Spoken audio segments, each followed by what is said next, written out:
Good morning. I hope everybody had a wonderful morning. Start for your day on Monday. It was a nice weekend, a beautiful weekend.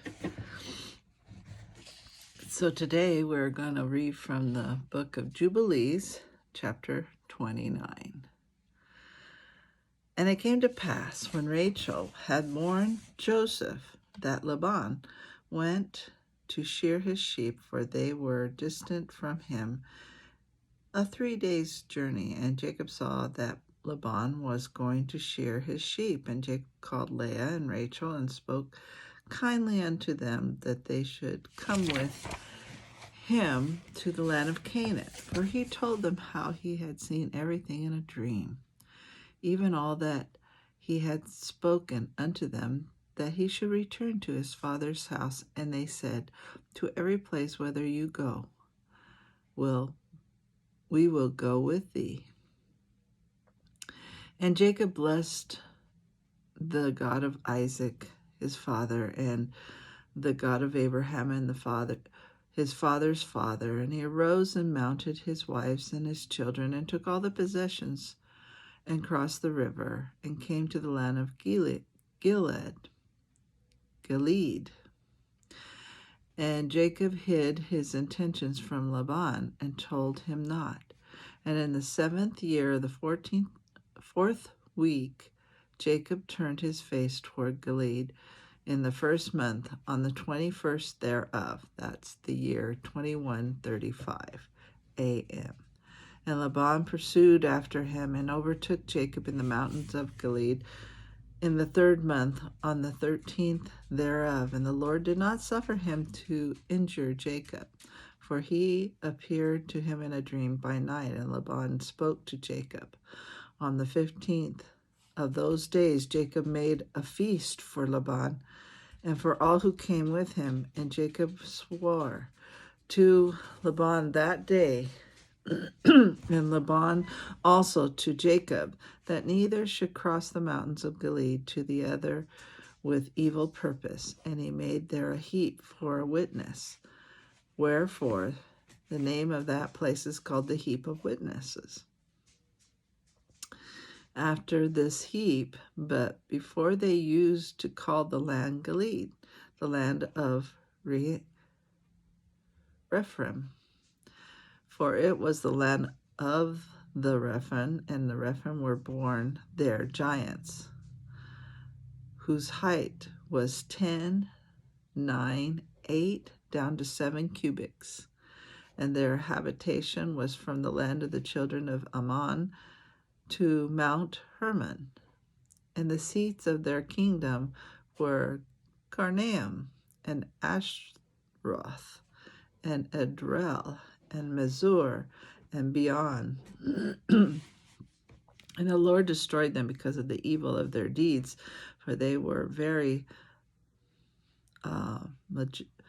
malignant, and the Amorites dwelt in their stead, wicked and sinful. And there is no place today which has wrath to the full of all their sins, and they have no longer length of life on the earth. And Jacob sent away Laban, and he departed to Mesopotamia, the land of the east. And then Jacob returned to the land of Gilead, and he passed over Jabbok in the 9th month, on the 11th thereof.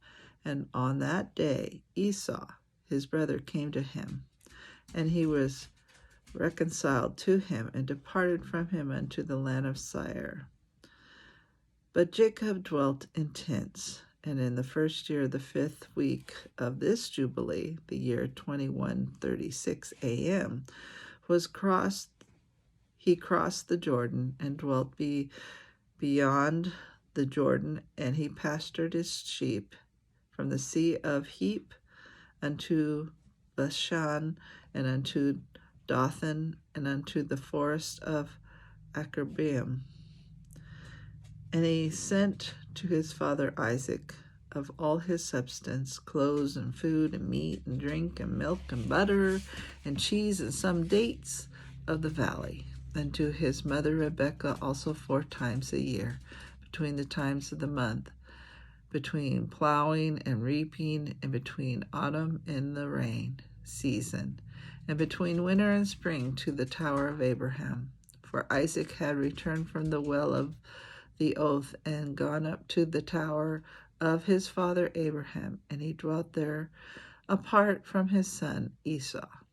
For in the days when Jacob went to Mesopotamia, Esau took to himself a wife, Mahalath, the daughter of Ishmael. And he gathered together all the flocks of his father and his wives, and went up and dwelt on Mount Seir, and left Isaac his father at the well of the oath alone. And Isaac went up from the well of the oath, and then dwelt in the tower of Abraham his father on the mountains of Hebron.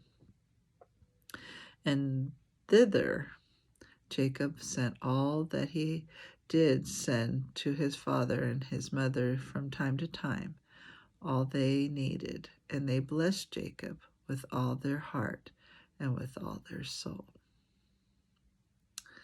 There's so many good stories, so many good and bad things. It's good to know your history. It's good to know where you come from. I know a lot of people want to change the history to suit their agendas, but you know, the history is the history, and you cannot change it. Then it becomes a lie. And good things and bad things happened, and it's for us to learn and to grow and to come back to the Lord and know that the Lord was there the whole time. Have a blessed week. I will see you tomorrow, and we'll read some more. God bless.